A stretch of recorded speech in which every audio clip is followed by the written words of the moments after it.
Assalamualaikum geng, anda bersama saya Awi MBR atau dikenali sebagai Abang Korot.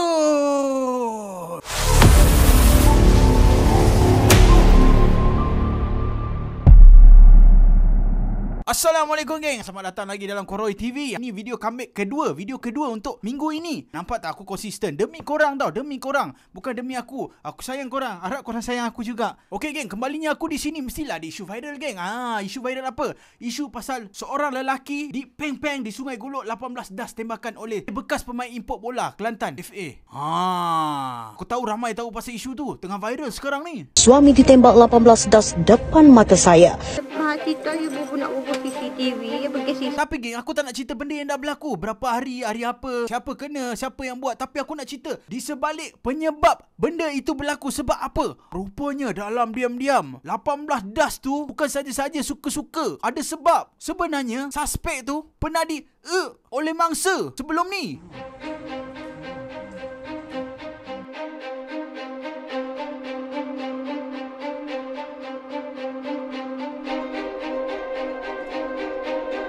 Dan mangsa pula ada mencabar suspek untuk datang jumpa dia. Ush, serius lah. Tapi fikir secara logik pun memang macam logik lah. Takkan dia tiba-tiba nak bagi 18 das tanpa sebab. Mesti ada sebab kan. Tapi walaupun apa sebab dia, itu bukan jalan penyelesaian dia. Tengoklah benda ni aku share kat korang. Aduh lah takut kita. Sungguh dah. Mari cari kita. Kita ada duk bahasa taji. Mari cari. Kelas nak jatuh lah. Kalau kelas nak tin. Tak mari dah rasa. Kau kan dah. Tuh. Jangan dia nak mari, tak masih mari ni. Kita duduk basah dah. Mari dah.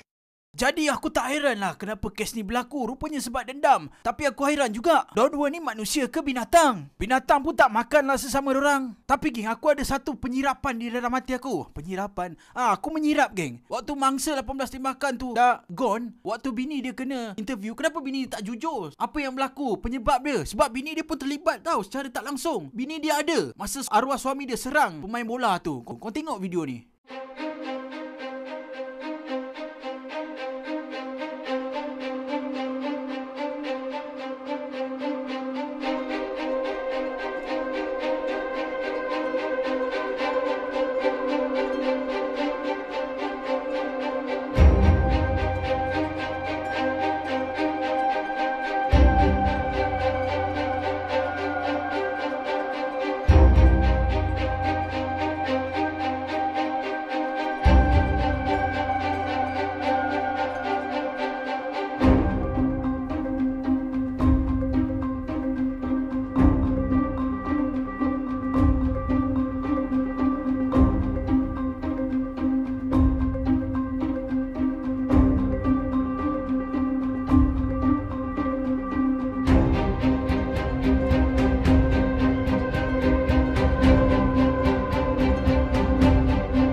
Gila-gila lah kes ni. Sebenarnya kes ni agak rumit geng. Takkanlah bekas pemain bola tu tak ada buat report bila dia kena serang. Aku rasa mesti ada punya. Dan pihak berkuasa sana mesti macam tak serius ambil kes ni. Sebab tu member balas dendam macam tu. Entahlah. Tapi apa-apa pun kita tak ada hak nak ambil nyawa orang. Bukan macam tu. Kita nak ambil keadilan. Nyawa dan badan kita semua ni pun kita pinjam tau dengan Tuhan. Kau siapa?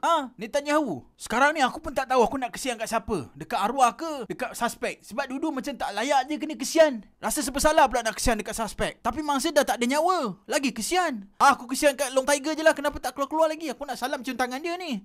Jadi apa-apa pun kita ambil lah pengajaran pasal kes ni. Kalau nak keadilan bukan cara macam tu. Bukan dengan cara keganasan. Kalau boleh sabar, kita sabar. Sebab sabar tu kan dapat pahala. Bukan sia-sia sabar tu. So semoga penonton-penonton Koroy TV ni tidaklah jadi macam tu, okay? Kita jenis relax-relax santai-santai, okay? Yang penting jangan isak gam. Dan jangan lupa, okay, like dan komen video ini. Supaya aku semangat lagi nak buat video akan datang. Nanti kalau tak ada like, tak ada komen, tak ada view, sendu. Lagi pisang aku nak buat video. Kan tak pasal-pasal 10 tahun aku hilang. Jadi jangan lupa support, okay? Kita jumpa lagi di video akan datang, di episod akan datang.